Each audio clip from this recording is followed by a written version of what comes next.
All right, let's dive into the fascinating world of amateur radio, or as many know it, ham radio.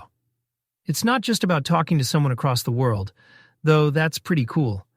It's about honing technical skills and serving the public interest. According to the FCC, one of the big goals of the amateur radio service is advancing skills in both the technical and communication sides of radio. Think of it as a mix of science, community service, and, well, fun. Now, here's something you might not know. The phonetic alphabet, Alpha, Bravo, Charlie, plays a huge role in making sure communication stays clear, especially in situations where static or interference can make conversations tricky. This alphabet helps operators avoid misunderstandings, which can be crucial in emergencies or technical scenarios. I actually remember this one time during one of my live radio gigs, where using the proper phonetic alphabet saved me from a potentially awkward mix-up. So I was coordinating with another station, and instead of something like A as in apple, I said alpha.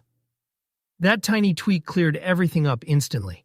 It's kind of amazing how something so simple can make such a big difference. But back to the FCC's principles. This emphasis on clear communication isn't just about convenience. It ties into their mission of making radio operations efficient and, more importantly, accessible to everyone. So let's talk about licenses for a second. Did you know that the FCC only allows one operator or primary station license per person? Just one. That might seem, kind of strict, but it helps keep things fair and manageable within the amateur radio community. One person, one license. Simple and effective, right? And check this out. This next part is super cool. When we talk about amateur radio space stations, we're talking about stations that operate more than 50 kilometers above the surface of Earth. Yeah, more than 50 kilometers. That's not your average backyard setup, folks. These are amateur stations designed to work in space. Pretty amazing when you think about it. It kind of, expands the whole idea of communication. Literally. Now, here's a question to chew on. Why is it so important to distinguish between terrestrial and space stations anyway? Well, it boils down to different operating conditions and technical challenges. I mean, sending a signal across town is one thing, but sending it from orbit? That's a whole different ballgame, with different rules and responsibilities.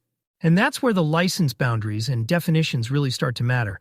Whether you're on the ground or above it, the FCC rules are there to make sure everyone, and I mean everyone, can operate smoothly without stepping on each other's frequencies. All right, let's zero in on emergencies for a second. When disaster strikes, whether it's a hurricane, wildfire, or even, a large-scale power outage, communication is everything. And that's where RACES, or the Radio Amateur Civil Emergency Service, steps in. This isn't just your usual radio chatter. These operators are trained to serve during national emergencies, providing crucial communication links when other methods break down. Honestly, it's pretty impressive how they step up in those moments. Now, let's talk about keeping things organized in the amateur radio world. Because without coordination, it'd be complete chaos, right? That's where volunteer frequency coordinators come in. These folks are selected by local amateur operators in their area, and their main job is to recommend the transmit and receive channels for auxiliary stations, repeaters, you name it. Think of them as kind of the traffic controllers of amateur radio. It's a big responsibility, but it's critical to keeping everything running smoothly. There's this amazing story, kind of like a case study, that really highlights the power of coordination. During a massive regional power outage a few years back, amateur radio operators collaborated under the guidance of a frequency coordinator.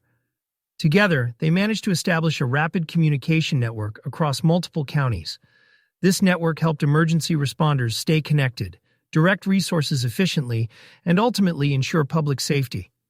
Now that is amateur radio at its finest, don't you think? And here's the best part. These coordinators aren't just, assigned by some regulatory body. They're actually chosen by operators themselves. It's like a grassroots system. The people who know and love the field get to decide who takes on that responsibility. It's this kind of community-driven approach that makes amateur radio so unique. So when you think about it, amateur radio isn't just a hobby or a way to chat with someone across the globe. It's a lifeline in emergencies, a platform for innovation, and a truly collaborative community. And that's all for today. Thanks for tuning in, and I'll catch you next time. Stay curious, folks.